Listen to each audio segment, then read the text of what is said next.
He did promise talaga na ibabalik. Naloko din po kami ng kontraktor. Hindi po ako tumatakbo sa anumang obligasyon.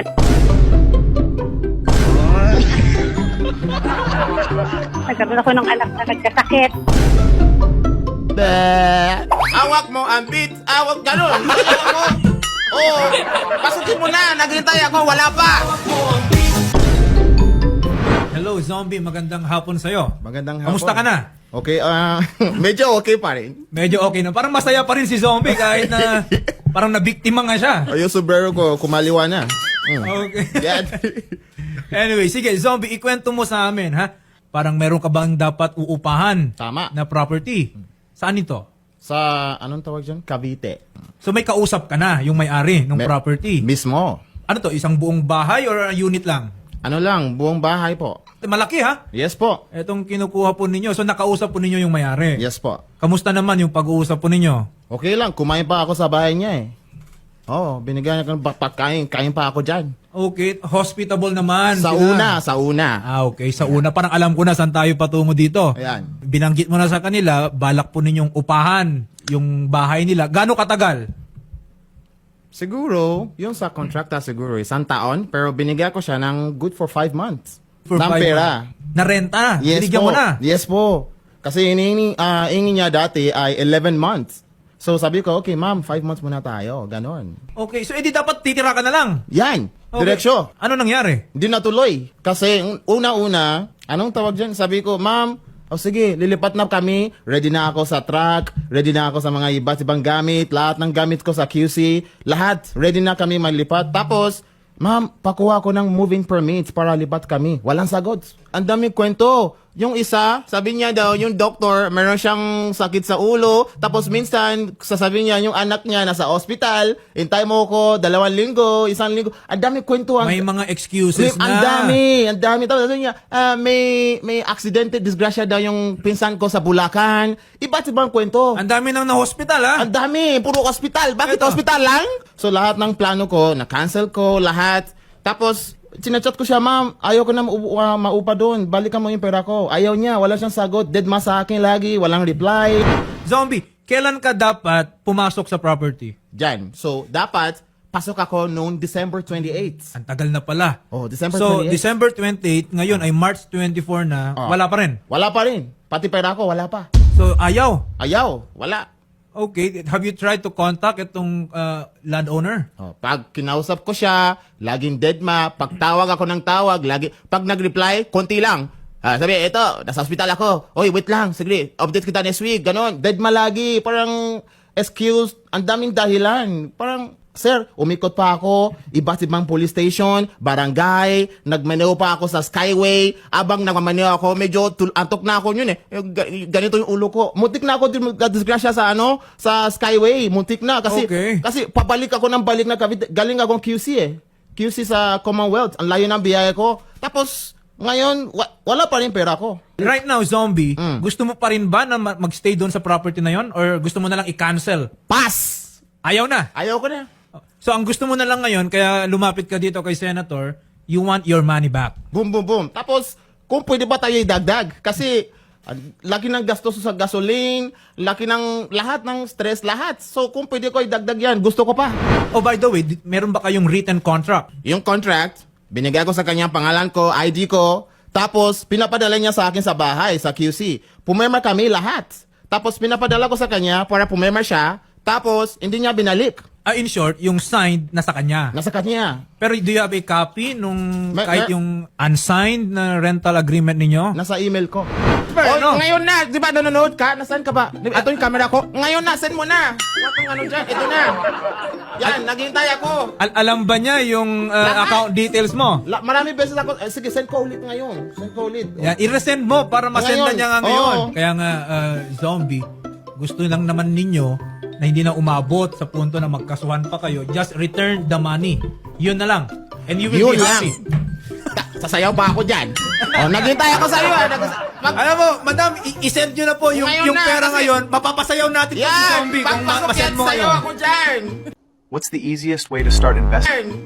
Awak mo ang beat. Awak ganun. Awak mo. Oh, pasukin mo na. Naghintay ako. Wala pa. Madam, magandang hapon Sige, po. oo. Si Atty. Magandang JB hapon, po ito. attorney. Opo. Oo. Napanood ko po yung explanation ni Daniel. Ang una po, humihingi ako ng pauman din sa kanya sa nangyari. At even po ako po muna magsalita, narinig po lahat yan. Even po sa mga messages ko naman ay kinakausap ko siya. Minsan nga lang po, dahil nga nagipit kami, hindi ko na siya nasasagot sa mga tawag niya. I did promise talaga na ibabalik.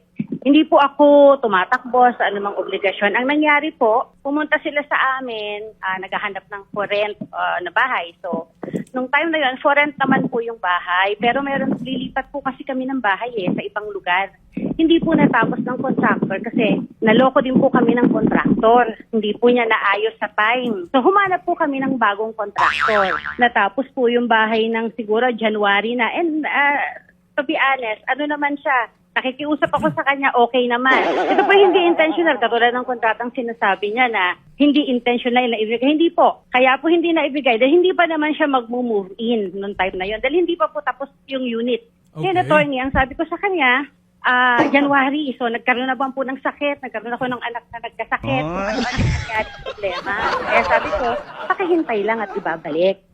Ngayon, kahapon po, kausap ko yung secretary ninyo. Nakiusap ako na hanggang April 15 ibabalik sa kanya. Today po, nag-deposit ako sa account niya. Okay? Pero unable po kasi yung kanya pong account number ay mali. Sinend ko rin po sa kanya yung screenshot ng deposit slip. So, ang hinihingi ko lang po, attorney, sa kanya time.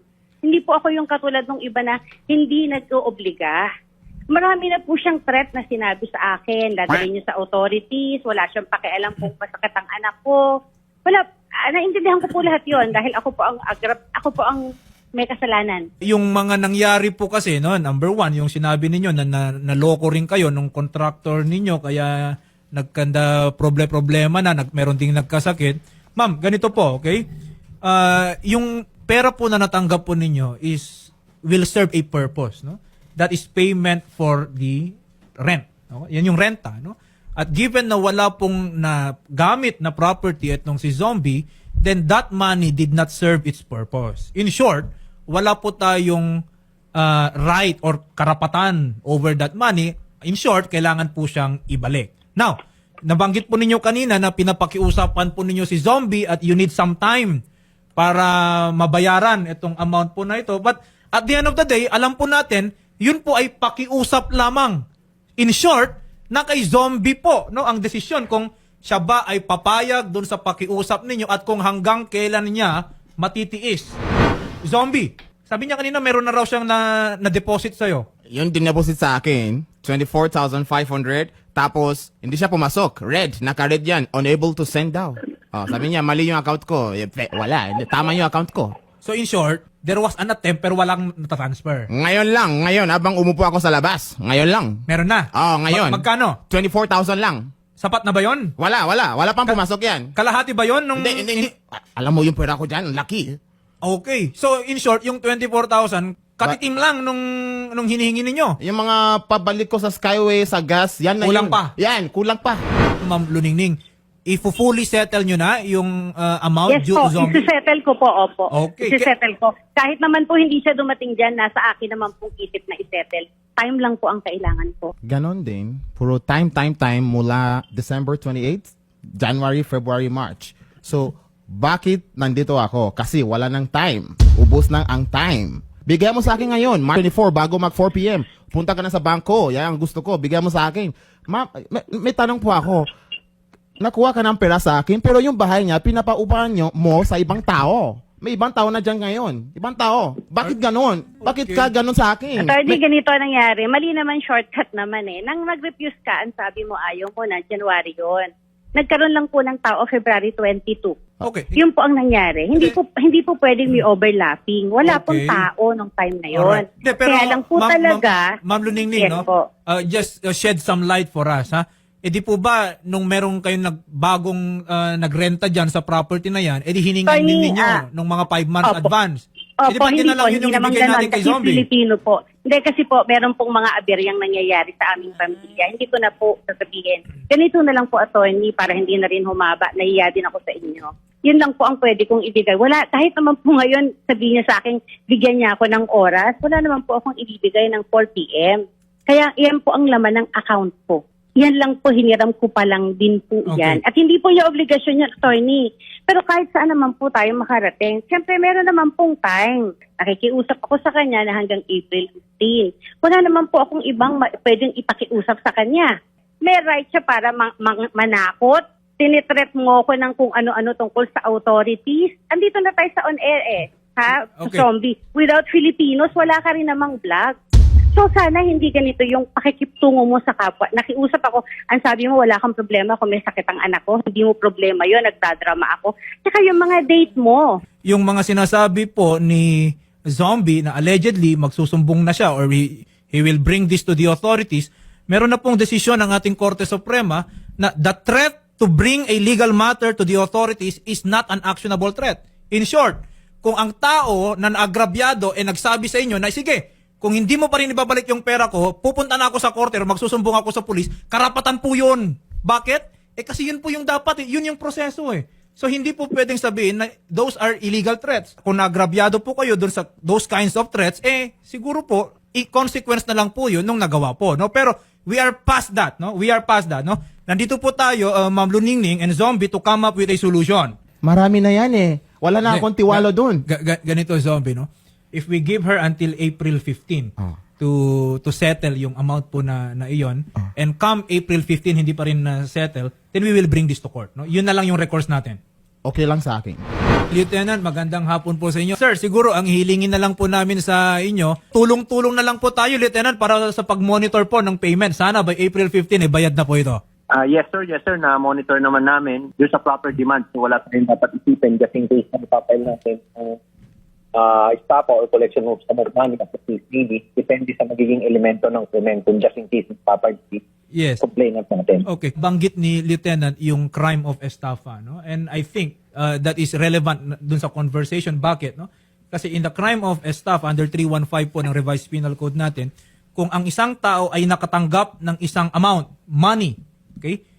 In trust, no, for a purpose, for example, at ginamit niya yung pera na yan for other purpose, let's say construction or anything else, misappropriation ang tawag po natin yon, they could be liable for estafa kung hindi nila maibalik yon, no? Pero we are hoping, Lieutenant, na masettle na lang ito, no, amicably between the parties. Imo-monitor po natin, pero kung pagpatak po ng April 15 wala pa rin, then wala na po rin po tayong choice, kundi syempre i-assist po itong si Zombie to avail his rights under the law. Yes sir, yes sir. Salamat Maraming magandang salamat hapon. po. Thank you. Thank you. Hawak mo ang beat ka kapag Awak mo nakuha. a bit. Awak mo a bit. Paano yan? Tama. Salamat. Uy! Yung ilaw sa taas gumalaw. Sorry. Salamat po. Bye-bye. Salamat po. Bye-bye, Salamat. Zombie. Magandang Ayan. hapon.